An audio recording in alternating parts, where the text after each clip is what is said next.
Hello everybody. आज हम लोग कंगारू मदर केयर को डिटेल में पढ़ने जाएंगे। ठीक है। इसमें हम ये देखेंगे कि कंगारू मदर केयर आखिर होता क्या है, कैसे किया जाता है, कितने ड्यूरेशन के लिए किया जाना है और कौन कौन कर सकता है इसे। ठीक है। और इसके अदर बेनिफिट्स को जानेंगे। ठीक है।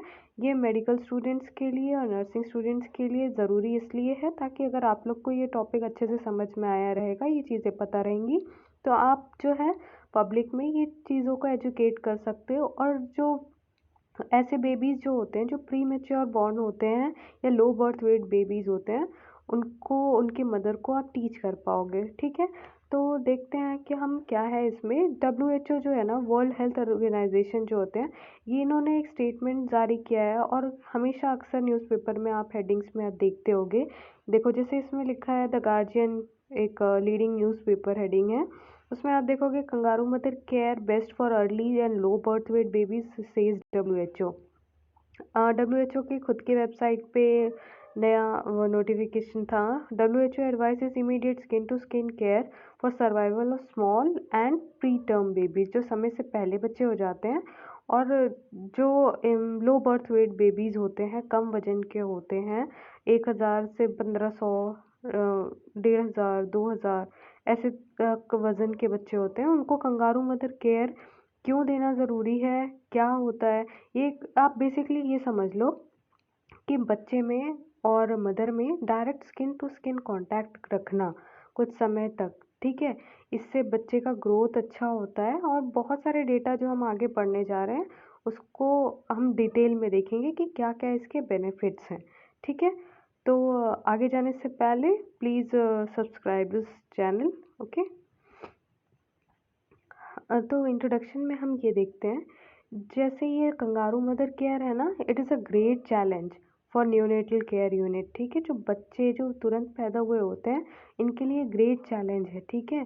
क्यों ग्रेट चैलेंज है? क्योंकि इन्फेंट मोर्टेलिटी रेट जो होते हैं ना, इन्फेंट डेथ रेट होता है, मॉर्बिडिटी रेट यानी डिजीज़ रेट जो होता है ना, वो सबसे ज़्यादा लो बर्थ वेट बेबीज़ में या प्री मेच्योर बेबी में उनकी लाइफ बहुत ही क्रिटिकल होती है। ठीक है।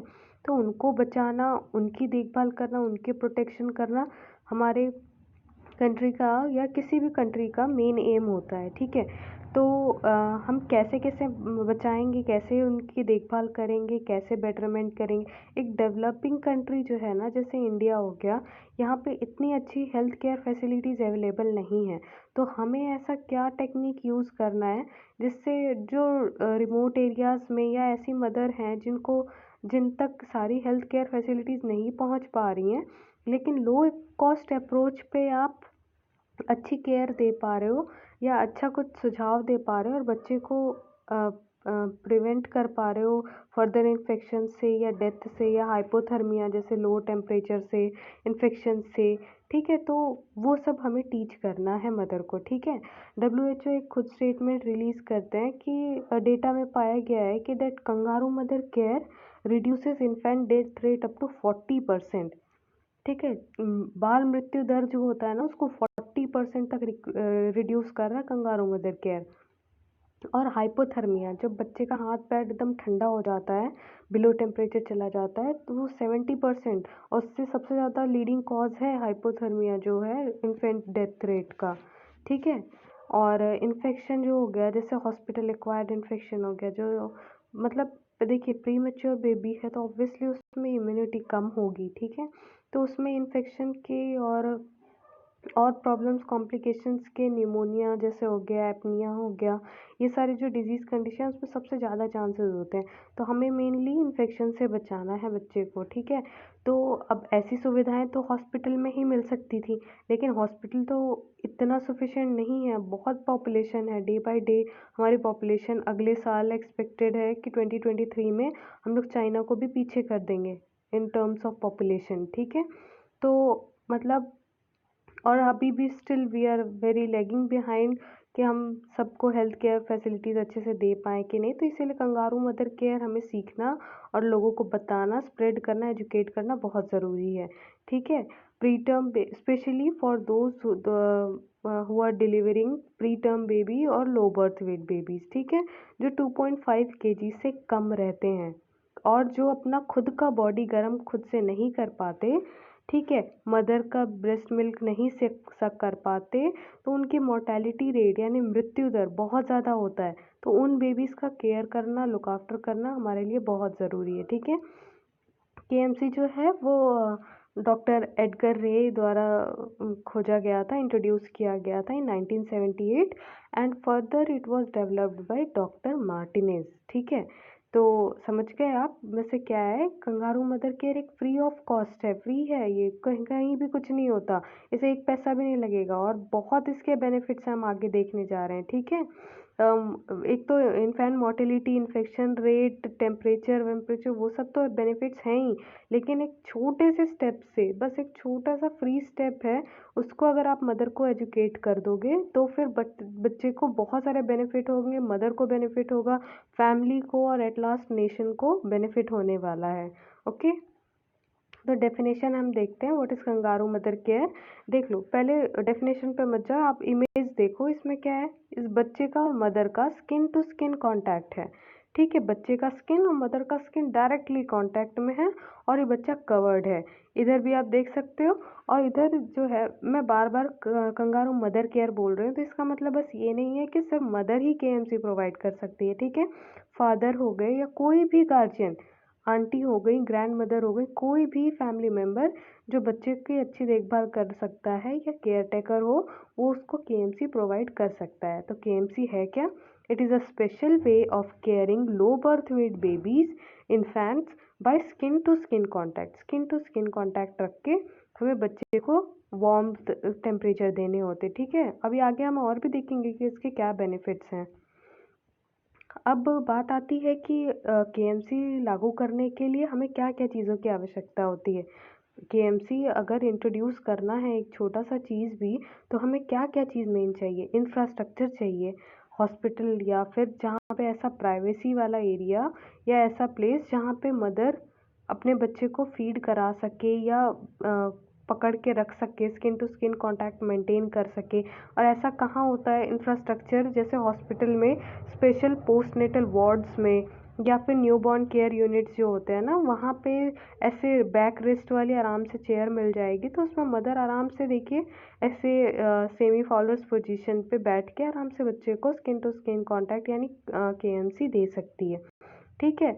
और ब्रेस्ट फीडिंग वगैरह के लिए हमें प्राइवेसी की भी ज़रूरत है, तो ऐसा इंफ्रास्ट्रक्चर हमें चाहिए जिसमें मदर के लिए और बच्चे के लिए अच्छे से आराम से जगह हो, ठीक है। ह्यूमन रिसोर्स किस लिए चाहिए कि मतलब मदर को असिस्ट करने के लिए, फर्स्ट टाइम जो प्राइमरी मदर्स हैं उनको टीच करने के लिए भी चाहिए, ठीक है। Human resources like VS medical students और नर्सिंग स्टूडेंट्स और doctors, okay, those who are going to teach mothers about KMC, okay. And IEC, information education और कम्युनिकेशन, ये बहुत ज़रूरी है। बार बार केएमसी को न्यूज़पेपर हेडिंग्स में, न्यूज़ में, पैम्पलेट्स में, हॉस्पिटल बोर्डिंग्स में क्यों लिखा जाता है, ताकि ये ज़्यादा से ज़्यादा लोगों में पता चल पाए, ठीक है। तो हमें फैमिलीज़ को, कम्युनिटी को, मदर को एजुकेट करना है regarding KMC, okay. What are the components of KMC, ये देखिए, ये नर्सिंग स्टूडेंट्स के लिए और मेडिकल स्टूडेंट्स के लिए इंपॉर्टेंट है, ये एग्ज़ाम पॉइंट ऑफ व्यू से केएमसी के कंपोनेंट्स अक्सर एग्ज़ाम में पूछा जाता है। तो आपको बिना भूले 3 कंपोनेंट्स हैं इसके, याद रखने हैं, that is position, nutrition, discharge and follow up, ठीक है। पोजीशन में क्या रखोगे, पोजीशन में आप पढ़ोगे क्या, स्किन टू स्किन कांटेक्ट, यही है हमारा कंगारू पोजीशन, ओके, जिसमें मदर और बेबी का चेस्ट एकदम ऑपोजिट साइड चिपका चिपका सा रहता है, ठीक है, और बच्चे का कवर्ड रहता है। मैं अभी कंगारू पोजीशन के बारे में आपको आगे बताने जाऊंगी, ठीक है। And nutrition, what is nutrition for a baby, breast feeding, mother का ब्रेस्ट फीडिंग जो है, that is the only nutrition, time to time nutrition देना बच्चे को। And discharge and follow up, early discharge, देखिए ये माना जाता है कि जैसे जो न्यूबॉर्न है या लो बर्थ वेट बेबी है, ठीक है, उसको अगर कुछ कॉम्प्लिकेशन नहीं है तो हम अर्ली डिस्चार्ज कर सकते हैं in order to prevent the baby from nosocomial infection और हॉस्पिटल एक्वायर्ड इन्फेक्शन, ठीक है। तो हम बच्चे को अर्ली डिस्चार्ज करके मदर को केएमसी सिखा के घर पे भी डिस्चार्ज कर सकते हो फॉलो अप के लिए। स्टार्टिंग में जल्दी जल्दी बुलाएंगे, हर तीसरे चौथे दिन हफ्ते में, फिर वीकली आप बुलाओगे, फिर मंथ में 1 या 2 बार। जब वेट गेन करने लगेगा बच्चा, उसको कोई कॉम्प्लिकेशन नहीं होगा, आराम से फीड कर पाएगा, तो आप फॉलो अप करने के लिए टाइम पीरियड ले सकते हो बाद में, ठीक है। प्री रिक्विसिटीज़ ऑफ केएमसी यानी आवश्यक शर्तें क्या हैं? देखिए, 2 ही शर्त है। पहले तो है कि मदर को इमोशनली सपोर्ट करना है और मदर को इस चीज़ के लिए राज़ी करना है कि वो फॉलो अप पे आए, ठीक है। ये नहीं कि एक बार मदर को सिखा दिया, वो चली गई, उसको नहीं पता है कि दोबारा आना कितना ज़रूरी है, बच्चे के साथ क्या हुआ। एक तो फिर हमें ये चीज़ शर्त 2 है ना, जो 2 शर्तें हैं वो है कि मदर को पहले केएमसी पूरे अच्छी तरीके से आ जाना चाहिए, उसके सारे बेनिफिट्स, काउंसलिंग, मतलब पूरी प्रॉपर काउंसलिंग आप कराओगे मदर की, और फिर पोस्ट डिस्चार्ज फॉलो अप करने के लिए आप उसको बोलोगे, ठीक है, कि आपको टाइम के साथ इस फ्रीक्वेंसी पे आके विजिट करना है, ठीक है। तो सपोर्ट टू द मदर में आप देख लो, ये क्या लिखा है, mother need support in hospital and home from care givers and family members, ठीक है। Counselling and supervision uh, should be provided to the mother by health professionals in hospitals, whereas mother require assistance and cooperation from her family members at home, okay। and post discharge follow up के लिए मैंने आपको बता दिया है। तो अब ये मेन टॉपिक पे आते हैं, like what are the benefits of KMC, ठीक है। केएमसी के क्या लाभ हैं? पहला बात तो है भाई, देख लो, थर्मल कंट्रोल के लिए बहुत इम्पोर्टेंट, बहुत अच्छा मेथड है। बच्चे का टेम्परेचर लॉस जो होता है ना, सबसे ज़्यादा स्किन से होता है, इसीलिए हम कहते हैं कि हेड को, फुट को, हैंड्स को कवर करके रखो, ठीक है। बच्चा अगर हाइपोथर्मिया में चला जाएगा तो बहुत ज़्यादा मॉर्बिडिटी और मोर्टेलिटी के वो हो सकते हैं, चांसेस हो सकते हैं, ठीक है। तो हाइपोथर्मिया से बचाना हमें बच्चे को बहुत ज़्यादा ज़रूरी है। तो केएमसी जो होता है ना, थर्मल कंट्रोल और अच्छे मेटाबॉलिज्म के लिए जाना जाता है, ठीक है। और केएमसी जो होता है वो ब्रेस्ट फीडिंग को इंक्रीज भी करता है ड्यूरेशन, ठीक है। जैसे बच्चा ऐसे अलग से कॉट पे पड़ा हुआ है, नहीं रो रहा है, तो मदर को यूजुअली वो माइंड से स्किप हो जाता है कि ठीक है कि बच्चा है, नहीं रो रहा, तो जब तक चलो ठीक है। जैसे ही बच्चा रोना शुरू कर रहा है तब वो फीड कराती है। अब ऐसे केएमसी वाले पोजीशन में रहेगा बच्चा मदर के पास, तो मदर को हमेशा उसकी नीड्स के बारे में मतलब तुरंत स्ट्राइक करते रहेगा दिमाग पे, ठीक है। And KMC also fulfils 5 senses of the infant, that is touch, hearing, taste, olfaction and vision. Touch कैसे? मदर के स्किन टू स्किन कॉन्टैक्ट में। हियरिंग कैसे? अगर बच्चा मदर के पास है तो मदर की वॉइस को और हार्ट बीट को हियर कर सकता है आराम से, ठीक है। और टेस्ट कैसे? सक्स ब्रेस्ट टू फीड, ठीक है। Smell, olfaction of the mother's odour को वो स्मेल कर सकता है, और मदर के साथ आई टू आई कांटेक्ट भी बना सकता है, ठीक है। तो बच्चे के पांचों सेंसेस को सेटिस्फाई करता है केएमसी, ये एक उसका बेनिफिट है, ठीक है। एपनिया जो होता है ना, ब्रीदिंग डिफिकल्टी, उससे भी बचाता है ये केएमसी, ठीक है, ओके। नेक्स्ट है कि नोज़ोकॉमियल इन्फेक्शन यानी हॉस्पिटल एक्वायर्ड इन्फेक्शन, जैसे निमोनिया वगैरह हो गया बच्चों में, और स्पेशली लो बर्थ वेट बेबी या प्री मेच्योर बेबीज़ में इन्फेक्शन से बचाता है, ठीक है। कैसे बचाएगा? हम अगर बच्चे को अर्ली डिस्चार्ज कर देंगे और घर पे केएमसी देने के लिए प्रमोट करेंगे। डेली वेट गेन भी स्लाइटली बेटर विथ केएमसी, ये पाया जाता है कि केएमसी के साथ वेट गेन भी अच्छा होता है, ठीक है। मदर और इन्फेंट का बॉन्ड भी अच्छा हो जाता है, ठीक है। और फैमिली के साथ अच्छा इंटरेक्शन रहता है, फैमिली मेम्बर्स को एश्योरेंस रहता है, ठीक है। और मदर को कॉन्फिडेंस आता है, like how to take care of my baby, ठीक है। और फादर को भी अच्छा रिलैक्स्ड और कंफर्टेबल फील होता है, ठीक है।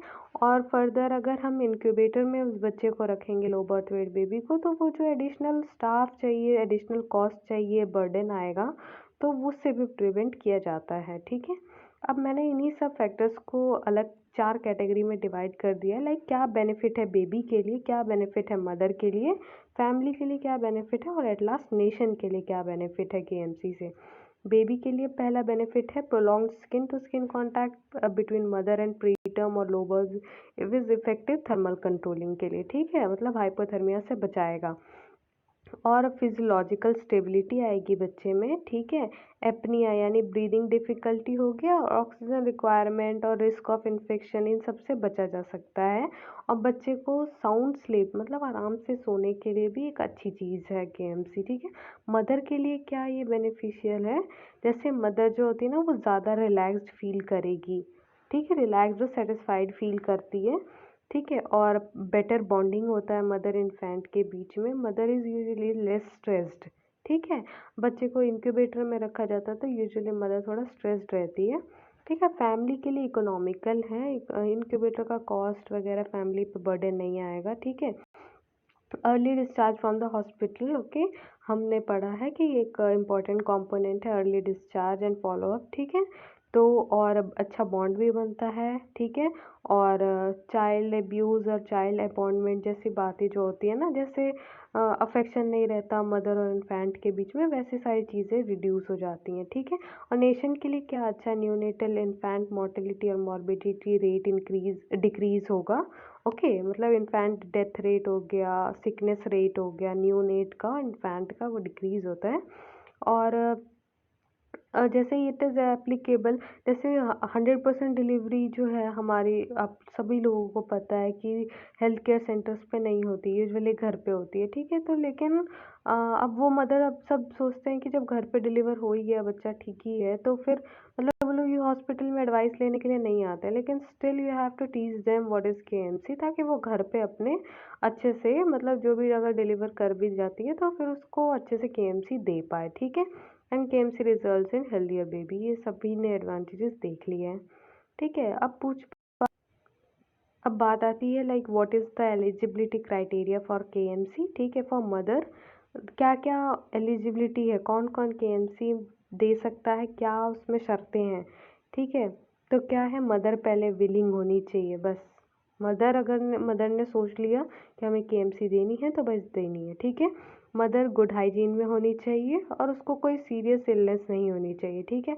अगर मदर को कोई सीरियस इन्फेक्टिव या कम्युनिकेबल कुछ प्रॉब्लम हो रही है, कोल्ड वगैरह या फिर ऐसे टाइप का कुछ फील हो रहा है, तो पहले मदर अपना ट्रीटमेंट लें तब तक, और दूसरा कोई फैमिली मेम्बर भी केएमसी दे सकता है, फादर हो गए, ग्रैंड मदर हो गए, कोई भी अदर लोग दे सकते हैं। ठीक है। और एक अच्छा फैमिली, सपोर्टिव फैमिली और कम्युनिटी होना चाहिए जो कि केएमसी को प्रमोट करे, इनकरेज करे। और बेबी के लिए कैसे अच्छा है कि low birth weight baby, particularly those who are weighing less than 2000 grams, यानी 2 kg से लेस है, तो उसके लिए ये केएमसी एप्लीकेबल होता है और नियर अबाउट कंपलसरी होता है, शुड से कि कंपलसरी देना ही चाहिए। ओके।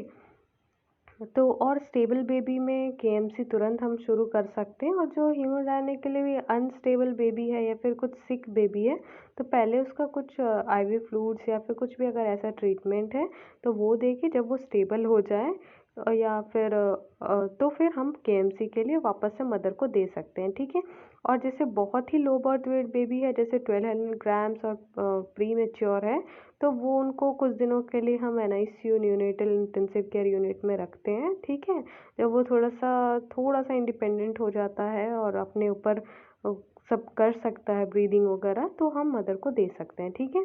देखिए केएमसी जब है ना, जब बच्चे को आईवी फ्लूइड्स थेरेपी या फिर ट्यूब फीडिंग पे या ऑक्सीजन थेरेपी पे भी रखा है, तब भी हम केएमसी के लिए दे सकते हैं। ठीक है। ओके। कोई वैसी वाली बात नहीं, अगर बच्चे को इंजेक्शंस लग रहे हो तो टाइम टू टाइम इंजेक्शंस भी लगे और बच्चा मदर के पास भी रह सकता है। ओके। आप प्रिपरेशन कैसे करना है, केएमसी की तैयारियां कैसे करनी है, पहला तो यह है कि काउंसलिंग करना बहुत ज़रूरी है। मदर को, फैमिली को, उसके जो डाउट्स हैं मदर के, फैमिली मेम्बर्स के, फादर को एजुकेट करना है। ठीक है। मदर इन लॉ जो हैं उनके एजुकेट करना है कि what you are going to do with that baby and mother. Okay. ठीक है। उनको केएमसी प्रोसीजर के बारे में बताना है, उसके बेनिफिट्स को बताना है और कैसे किया जाता है, उनके मन में जो भी डाउट है उसको क्लियर कराना है। ठीक है। और मदर को पहले ये टीच करना है कि वो कुछ भी ऐसा कपड़ा पहने केएमसी देने से पहले जो कि फ्रंट ओपन हो। ठीक है। लाइट ड्रेस हो, और मतलब जो भी वो पहनना चाहे वो बस सामने से आगे से खुला हो, चेस्ट मतलब एक्सपोज्ड हो, ताकि बेबी का चेस्ट और मदर का चेस्ट डायरेक्ट कांटेक्ट में हो।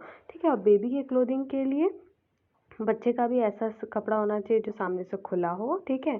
Cap, socks, nappy and hand gloves, ठीक है, ताकि किसी भी तरीके से उसका टेम्परेचर एग्जिट ना करे बॉडी से। ओके। और बच्चे को नीचे से होल्ड करने के लिए एक स्लिंग बैग की ज़रूरत होती है, बेबी बैग की ज़रूरत होती है, ठीक है। या फिर अगर ये सब नहीं है हमारे पास, तो हम किसी कपड़े से भी बच्चे को बांध सकते हैं, ठीक है, ताकि मदर के बैक पे भी सपोर्ट रहे उस चीज़ का। प्रोसीजर कैसा है, देखिए प्रोसीजर बच्चे को अब रखना कैसे है, बात ये आ जाती है।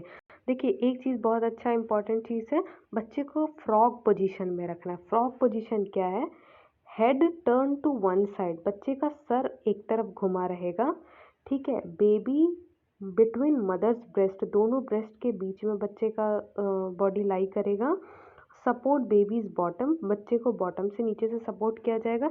ये स्लिंग बाइंडर से भी आप सपोर्ट ले सकते हो, या फिर आप क्लोथ से भी और जो लेग्स है ना वो फ्लेक्स पोजीशन में रहेंगे, ठीक है। तो क्या है, चार चीज़ें हैं। पहले तो हेड एक तरफ मुड़ा रहेगा, ठीक है, और थोड़ा सा एक्सटेंडेड भी रहेगा, ताकि उसका मतलब स्लाइटली एक्सटेंडेड, मतलब एयर वे ओपन रहे, ऐसा ना हो कि गर्दन उसका दबा रहे तो वो सांस लेने में उसको प्रॉब्लम हो।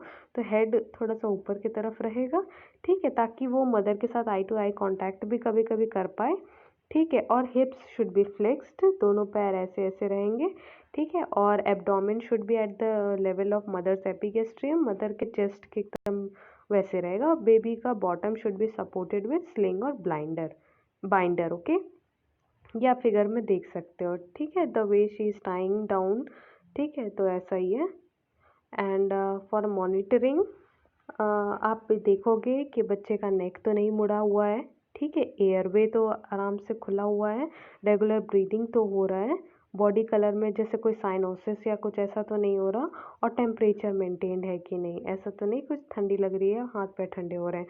फीडिंग के लिए हमें मदर को बीच बीच में वो बोलना है, इनकरेज करना है कि केएमसी के दौरान भी वो अपने ब्रेस्ट से डायरेक्ट फीड करा सकती है, या फिर कटोरी में मिल्क को कलेक्ट करके स्पून फीडिंग भी करा सकती है, ठीक है। और privacy, that is very important, mother को बार बार अननेसेसरी मतलब एक्सपोजर नहीं करेंगे जो कि उसको नर्वस और डिमोटिवेट कर सके, ठीक है।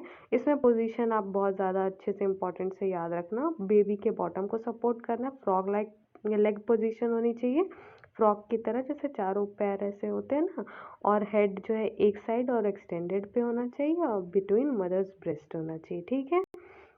अब बात आती है कि इनिशिएट कब करें केएमसी। बेबी जो है अगर 1200 ग्राम से कम है, ठीक है, और दूसरा क्राइटेरिया 1200 से 1800, और तीसरा है कि more than 1800 but less than 2500। Usually 2500 से ऊपर होने यानी 2.5 kg से ऊपर बच्चे को केएमसी की इतनी ज़्यादा ज़रूरत नहीं होती है, लेकिन ये नहीं कह रहे कि नहीं कर सकते, मतलब गलत हो जाएगा, आप केएमसी कर सकते हो, ठीक है। लेकिन यूजुअली जो 2.5 kg से ऊपर बच्चा होता है, हम इंडिया में मानते हैं कि दैट इज़ फिट, वो अपने आप से टेम्परेचर रेगुलेशन कर सकता है, ठीक है। तो जो 1200 से कम बच्चा है, वो जो होता है ना, वो मॉर्बिडिटी के मतलब सिकनेस के सबसे ज़्यादा मतलब एक चांसेस में रहता है, ठीक है। तो उसको नॉर्मल केएमसी में आने के लिए कुछ हफ्ते तक का टाइम लग सकता है, ठीक है। 1200 से 1800 में भी यही प्रॉब्लम है, लेकिन यूजुअली कुछ दिनों में उसको वापस से केएमसी पे लाया जा सकता है आफ्टर ट्रीटमेंट और आफ्टर स्टेबलाइजिंग, ठीक है। और जो 1800 से 2500 ग्राम के बीच में है बच्चे, वो तो होते हैं यूजुअली स्टेबल होते हैं बर्थ के टाइम पे, तो उनको ज़्यादा कुछ वैसे कोई दिक्कत नहीं होती, तो वो उनको तुरंत हम केएमसी के लिए आफ्टर बर्थ ऑल्सो तुरंत हम केएमसी के लिए स्टार्ट करा सकते हैं। इवन अगर बच्चा कोई आईवी फ्लूइड ऑक्सीजन थेरेपी या गवाच फीडिंग यानी ओरोगैस्ट्रिक फीडिंग पे, या मुंह में जिसमें ट्यूब डली रहती है वैसे फीडिंग पे भी हो, तब भी हम केएमसी कंटिन्यू कर सकते हैं, ठीक है। ड्यूरेशन ऑफ केएमसी, अब डाउट आता है कि कितने देर के लिए हमें केएमसी करना है, कितने देर के लिए मैक्सिमम कर सकते हैं। देखिए maximum it can be done to 24 hours a day, ठीक है, done up to 24 hours a day.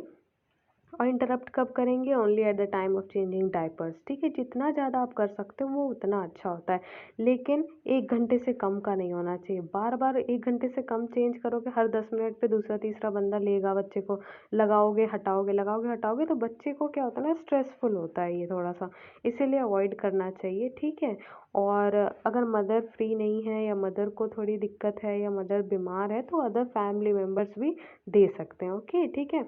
और केएमसी जो है पोस्टनेटल वार्ड में और घर पे भी कंटिन्यू किया जा सकता है, ठीक है। और एक डाउट आता है मोस्टली न्यू मदर्स का कि मतलब केएमसी हम सोते वक्त दे सकते हैं? बिल्कुल दे सकते हैं, ठीक है। हम लेटते वक्त आराम से केएमसी दे सकते हैं। जब आप सेमी रिकमेंड पोजीशन में या रिक्लाइन पोजीशन में 15 to 30 degree from the bed अगर आप ऐसे पोजीशन में करोगे तो आपको भी इजी रहेगा, जो मदर्स हैं उसके लिए भी इजी रहेगा कि जिससे आराम से वो भी ब्रीथ कर पाएँ और बच्चे को ऐसे होल्ड कर पाएँ, ठीक है। और ऐसे इस पोजीशन में लेटने में क्या फ़ायदा होता है, जो रिस्क ऑफ एपनिया होता है ना, मतलब ब्रीदिंग डिफ़िकल्टी या ब्रीदिंग सेसेशन हो जाता है, वो बहुत कम हो जाता है, ठीक है। इस पोजीशन में यूजुअली बच्चा अच्छे से रेस्पिरेशन उसका अच्छा से हो सकता है, ठीक है। और मदर स्पेशली अगर बच्चे को सपोर्टिंग गारमेंट से या ब्लाइंडर से भी बांध के रखे तो वो आराम से अपने भी खुद रेस्ट कर सकती है और बच्चे को भी रेस्ट करा सकती है, ठीक है। अब डिस्चार्जिंग क्राइटेरिया, जब हमें अर्ली डिस्चार्ज करना है तो हमें क्राइटेरिया क्या होना चाहिए, बच्चे को कब डिस्चार्ज कर देना चाहिए, ठीक है। जब बच्चे को कोई भी एविडेंस ना हो इन्फेक्शन का और एपनिया का, ब्रीदिंग प्रॉब्लम ना हो और कोई भी इन्फेक्शन ना हो, तब हम जनरली डिस्चार्ज कर देते हैं, ठीक है। और बच्चे का 15 से 20 ग्राम पर केजी पर डे, ये इम्पॉर्टेंट है, आप याद कर लेना। 3 दिन तक अगर लगातार इंक्रीज हो रहा हो तब आप डिस्चार्ज कर सकते हो, ठीक है। और ब्रेस्ट मिल्क आराम से पी पा रहा हो तब आप डिस्चार्ज कर सकते हो। अगर नॉर्मल बॉडी टेम्परेचर मेंटेन कर पा रहा है वो, ठीक है, और 3 दिन के लिए लगातार, तब आप डिस्चार्ज कर सकते हो, ठीक है।